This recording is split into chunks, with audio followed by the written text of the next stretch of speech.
अस्सलाम वालेकुम। कैसे हैं आप लोग। आज हम बनाने जा रहे हैं घिया और गोश्त। उसके लिए हमें चाहिए आधा किलो घिया। हम पानी डाल के गलने के लिए रख देंगे। और आधा किलो ही लिया गोश्त मैंने।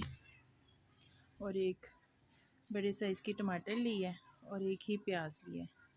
और लहसुन लिया है 1 टेबल स्पून के पास।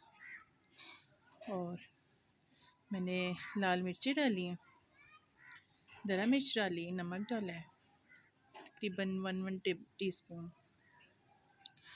और ऑयल डाल के इसको थोड़ी देर हम हल्की आंच पे रख देंगे। सब मसाले गल जाएंगे तो फिर इसको हम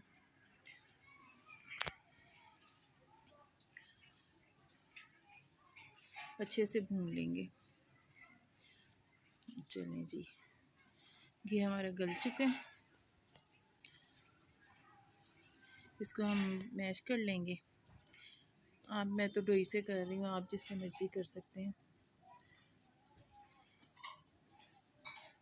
ब्लेंडर मेरा ख़राब होया हुआ है।